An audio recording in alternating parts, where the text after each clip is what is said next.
Dah. Assalamualaikum Bu Wiwin. Waalaikumsalam. Apa kabar hari ini Bu? Alhamdulillah. Alhamdulillah baik nih Bu. Terima kasih ya Bu waktunya sudah menyempatkan diri untuk mau berbagi pengalaman bersama saya melalui percakapan nantinya yang akan kita lakukan. Nah, di sini sebagai calon guru penggerak, saya ingin mengetahui lebih banyak tentang pengalaman-pengalaman Ibu selama menjadi pemimpin di sekolah Ibu. Siap Bu ya? Siap. Pertanyaan pertama.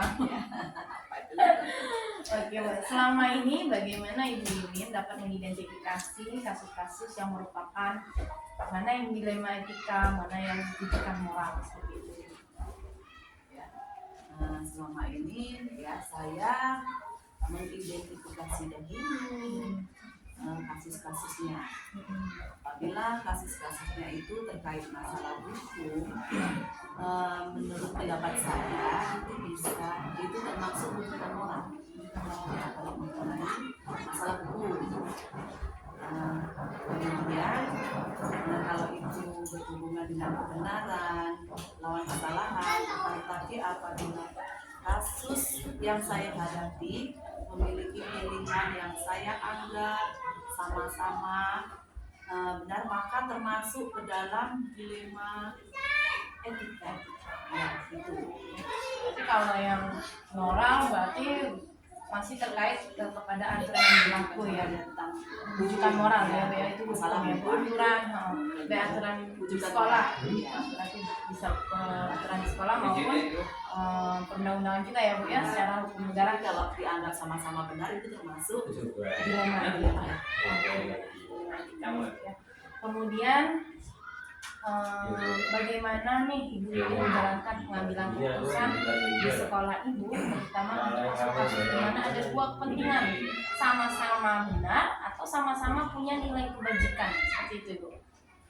Ya, sebelum saya mengambil keputusan ini, saya akan mengidentifikasi dahulu.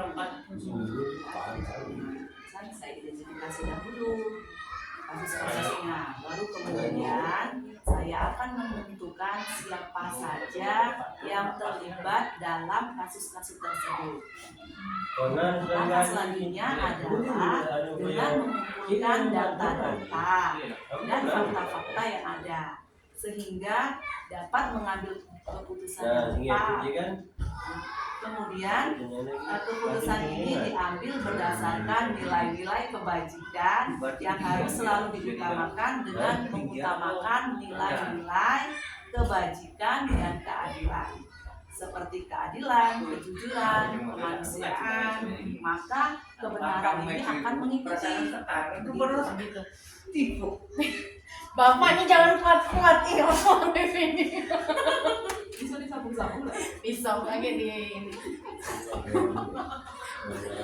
pelan-pelan saja. Dekatin aja. Jadi pelan-pelan nih. Nah, Dekatin kameran itu. kemudian tak apa Kayaknya dia suaranya udah fokus, Mbak. Tapi kalau dekat suaranya fokus. ini ngoyang-ngoyang. Ini suaranya lebih dekat ke sini suaranya.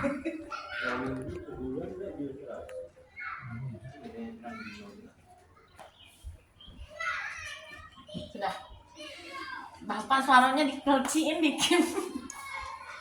Kemudian Bu, langkah-langkah prosedur yang biasa Ibu lakukan dalam mengambil keputusan apa saja nih Bu? Ya, itu tadi yang saya katakan tadi ya, dengan mengumpulkan data-data tadi, Fakta ya Bu. fakta-fakta yang ada, sehingga dapat mengambil keputusan yang tepat. Selain fakta apa lagi? Dengan Perlukah adanya diskusi misal? ya perlu diskusi bersama guru-guru, baru nanti kita kumpulkan yang kasus tadi. Pernahkah Ibu meminta misal atasan Ibu, berarti kalau atasan Ibu pengawas kali ya, atau pejabat tertentu lainnya yang Ibu anggap menjadi panutan Ibu untuk dimintai pendapat dalam menyelesaikan permasalahan yang pernah Ibu jumpai? Selama selama ini belum pernah sampai ke situ. Baru Belum, selesaikan berarti di sekolah. kasusnya bisa diselesaikan Iya. sampai di ibu ya.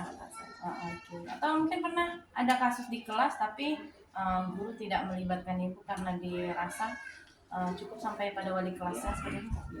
Benar seperti itu ya. Berarti Masih bisa diselesaikan Ah. oleh wali kelasnya. dilihat dulu dari Iya. ke apa namanya keseriusan kasus ya Bu ya, permasalahannya ya.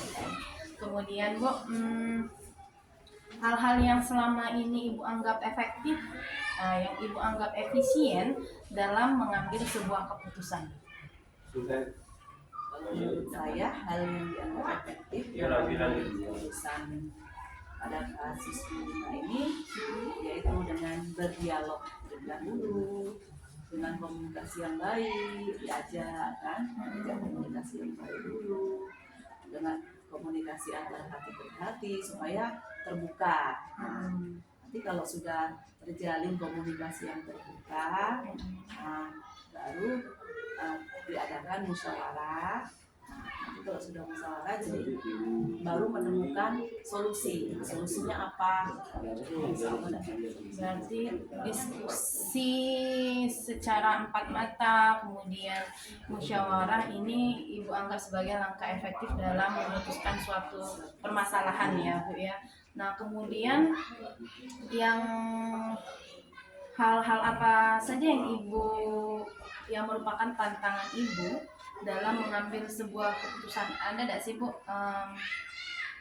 tantangan yang spesifik bisa menyulitkan Ibu misalnya untuk mengambil sebuah keputusan dalam menyelesaikan sebuah masalah? Tantangannya soal apa Bu? Nanti bisa di-cut videonya Itu tadi kan adakan tantangannya apa tantangannya ini berarti ujiannya lah gitu dalam mengambil keputusan. tantangan kadang Ini apa ya? Tantangannya kayak apa ya? kadang ada anak tidak mengalah bagaimana? Pertimbangan yang membuat Ibu berat untuk memutuskan sesuatu itu apa gitu? Pertimbangan yang memberatkan Ibu mengambil keputusan tertentu yang memberatkan Ibu sebenarnya.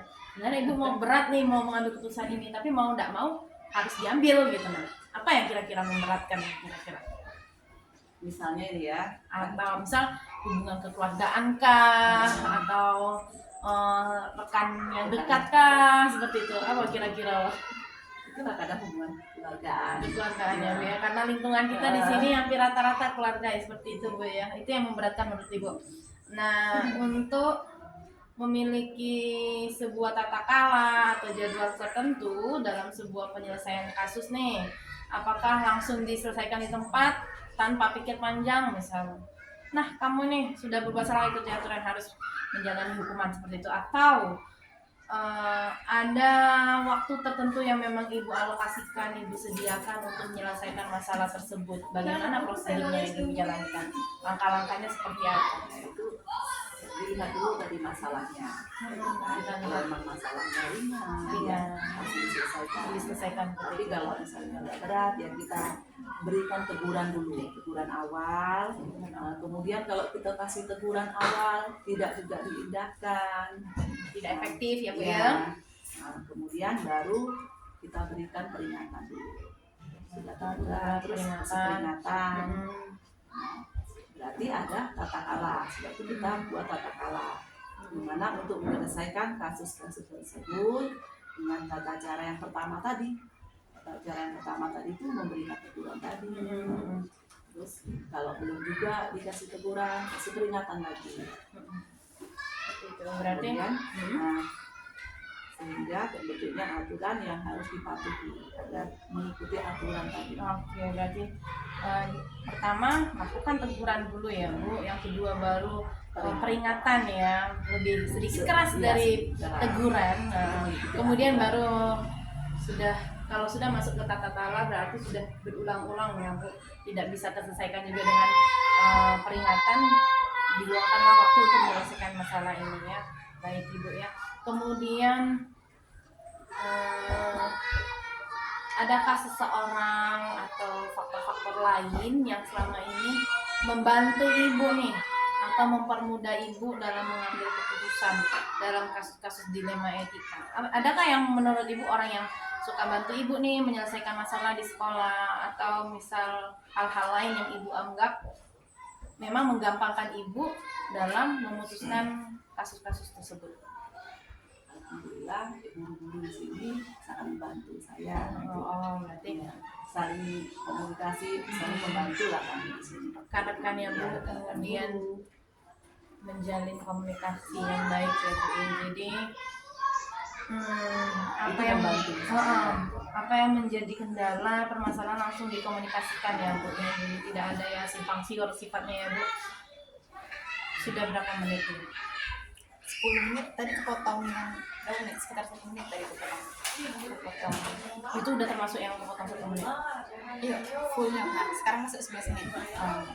Nah, dari yang sudah kita bicarakan ini Bu, yang sudah Ibu sampaikan dan saya dengarkan tadi, pembelajaran apa yang Ibu dapatkan atau isi dari pengalaman yang Ibu punya tadi dalam mengambil keputusan dilema etika? Sampaikan tadi pembelajaran yang dapat dipetik dalam mengambil keputusan etika, agar kita tuh jangan buru-buru ngambil keputusan, Tidak ayo tidak buru-buru. Jadi kita diskusi dulu, diskusi bersama-sama, terus cari solusinya apa. Solusi itu kita lakukan, bisa dah, efektif dah. Itu disesuaikan dengan nilai-nilai kebetulan tadi. Kebajikan ya, Bu, ya? Ya, kebajikan. Baik, jadi sudah saya dapatkan nih Bu, berarti dalam percakapan yang sudah kita lakukan ini, saya dapat mengambil kesimpulan bahwa secara garis besar dalam menghadapi sebuah masalah, identifikasi masalah mengenai bujukan moral atau dilema etika, Ibu lebih mengedepankan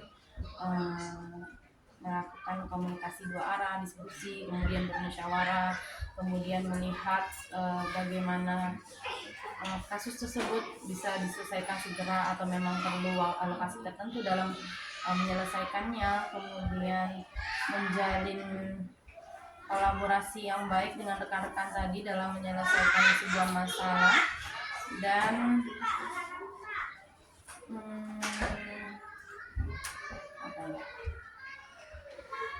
dan tetap berpedoman kepada nilai-nilai kebajikan universal yang kita yakini Bu ya, di mana nilai-nilai kebajikan universal ini berlaku dimanapun kita berada. Artinya nilai itu sangat penting bagi tiap-tiap orang tanpa memandang di mana tempat dia berada ya Bu ya. Baik Ibu, terima kasih Bu sudah memberikan waktunya kepada saya melakukan kegiatan ini. Saya ucapkan terima kasih. Semoga Ibu semakin sukses. Amin. Semoga semakin sukses dan kita bisa menjalankan tugas kita dengan baik. Ya, terima kasih Bu. Assalamualaikum warahmatullahi wabarakatuh.